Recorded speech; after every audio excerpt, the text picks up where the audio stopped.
strict hygiene measures like hand washing and wearing protective face masks, while strict social distancing must also be adhered to. Classes will be made up of smaller groups, while break times will also be staggered.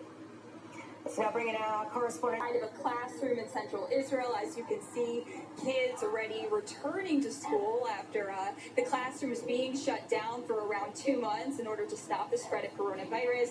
Now, while some of the younger kids have gone back to partially resuming their studies, grades 4 and up are supposed to go back to school tomorrow, but not all the kids in Israel are going to be returning to school just yet, with some municipalities saying they need more time to prepare.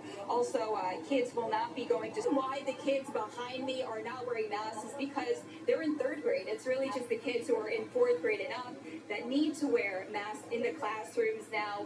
All kids do need to wear masks when they are having recess in open areas, and there's other safety precautions that are supposed to take place, including making sure kids wash their hands and also presenting a note that they are healthy in order to go to school. Export product is also a victim of coronavirus. While Israelis cautiously return to the streets as the lockdown curbs are eased, the Diamond District, one of the world's main trade and polishing centers, is still deserted. Polishing factories where professionals work shoulder to shoulder are kept closed due to social distancing guidelines. With a dramatic result, Israel's diamond trade has declined by 90% compared to a year earlier, missing out on transactions that would have been worth $1.5 billion. Only last month, the president of the Israeli Diamond Exchange, Yoram Dvash, asked Prime Minister Benjamin Netanyahu for urgent government aid to save the struggling industry. I can tell you that the current situation, there are not many goods in the market. So if the demand will come back as we assume, the price will be more or less the same before the coronavirus. Coronavirus has not only disrupted polishing factories in Israel, but miners and retailers all over the globe. Even the 2 giants of the market, De Beers and Alrosa, have been forced to cut back on production. I can tell a team to work. At the beginning of the crisis, health workers were afraid to enter a room where a coronavirus patient was. The sanitizing effects of UVC rays have been known for more than a century. But the problem is that they turn the oxygen into ozone, a gas that is dangerous for humans. 2 months ago, Dr. Orkin, a pediatric surgeon at Hadassah Hospital in Jerusalem, designed a UVC lamp that does not produce any gas. The major benefit of this lamp is that it can be used when the patient is in the room, which is the case of no other UVC method. I'm quite old, and if I would breathe the ozone that the rays produce, I could suffer from serious respiratory problems. So imagine how tragic the consequences could be for coronavirus patients. It did not take too long for Dr. Orkin to convince the director of Ma'aneh Yeshua Hospital in Bnei Brak, east of Tel Aviv, to add his technology to the regular sanitizing methods in the department set up for coronavirus patients.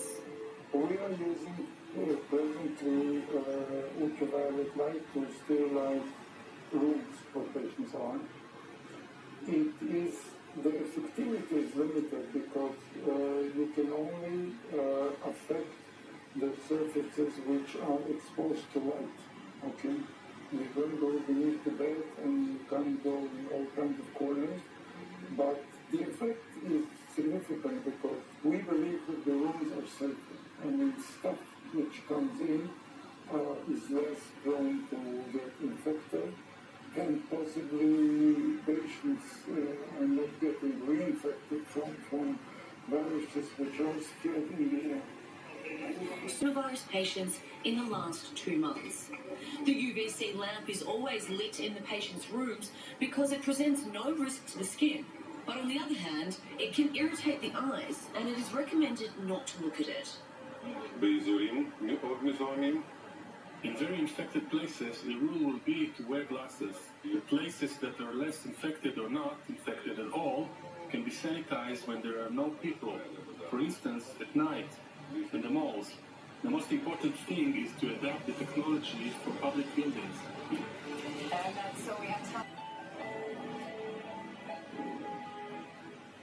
hygiene measures are being implemented. Our correspondent is standing by with the very latest. And former US President Barack Obama is slamming the US's handling of the pandemic, although not specifically naming Donald Trump. On public gatherings, so we will not see a celebratory event as per usual. Less people, only the essentials, if you will, without family members and other officials. Only the lawmakers and the ministers that will be sworn in. So quite a limited gathering, limited ceremony with both Benjamin Netanyahu and Benny Gantz who are said to be sworn in simultaneously as prime ministers for the first time. So both of them will take the podium one after the other, and also Mr. Kelpo Kadashut is likely to speak. So indeed, long and somewhat spicy day ahead. Nolishon Will take place, and after the unfolding events on Thursday, we need to be extra careful, I believe. Ellie Hockenberg there in Jerusalem. Daniel Sema. Daniel, these of course are just emerging reports coming out over the last few minutes. What more can you tell us? Well, we know that officially the Israeli police will be investigating this incident. Indeed, found without unconscious in his home in Herzliya, an area where many foreign ambassadors live. We've heard of this ambassador in the past few days in the headlines saying that Israel's relationship with China is a win-win situation. That all happening at the backdrop of a high-profile visit of the U.S. Secretary of State, who actually has voiced concern about Israel's relationship with China. So when we understand the context, definitely important to see what is the cause here. But indeed, the Chinese ambassador to Israel found unconscious, dead in his home in Herzliya, and the Israeli police have opened an investigation into the circumstances of this. Certainly very concerning, and we will be following this story throughout the day, of course. And Daniel, let's bring up another topic now. There's really been an uptick, a spike in attempted and terrorist attacks throughout the region over the last few weeks. This, of course, as Israel is considering annexing parts of the West Bank as per the Trump administration's peace plan. Walk us through the timing of all of this, and what are we hearing from Israel? Yeah, so we're seeing in the past week or so an uptick in violence, particularly in the area of the West Bank. An IDF soldier being killed for the first time in over a year, an IDF soldier being killed in operational activity. We've seen attempted stabbing attacks. We saw the car ramming attack at the end of last week. Most of these incidents all happening within the West Bank in different areas. So a heightened tension usually happens when we're talking about high landmark events, whether it be holidays, whether it be the holy month of Ramadan. This past Friday was the Nakba Day, also known as the Catastrophe Day, which is a day that also saw some protests, but fairly muted protests, nothing that got too violent or out of hand. We also saw a Palestinian 14-year-old teen being killed during clashes with the IDF south of Hebron. All this definitely creates a more volatile situation when we're talking about these annexation plans. If the Israeli government moves forward with it, we've already heard from Jordan, King Abdullah saying that Jordan may have to react to this, and there's speculation. Does this mean that Jordan would pull out of the peace treaty with Israel? Does this mean that Jordan and Israel could see friction between the two sides over their border? So definitely a lot of different elements that could contribute to further friction, further contention between Israelis and Palestinians, and all surrounding this annexation plan. And Daniel, of course, we are also hearing from the Palestinian authorities saying that if indeed Israel does 104 degrees Fahrenheit across many parts of the country.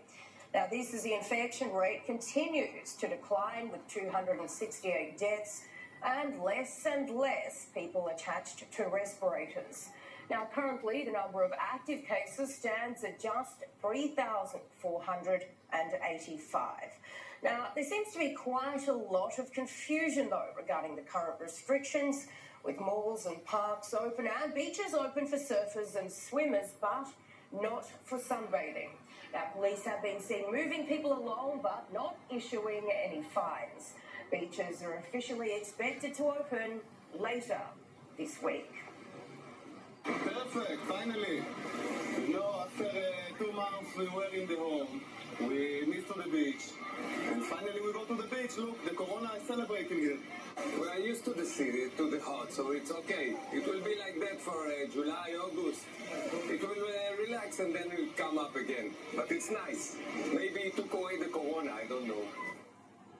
Now, a little earlier, we spoke with Israel's foreign police spokesperson, Mickey. They have been open, but we've called upon the public not to be at the beaches. There's been a lot of police activities that is taking place. We've asked for people, members of the public, to go to parks, open areas, malls.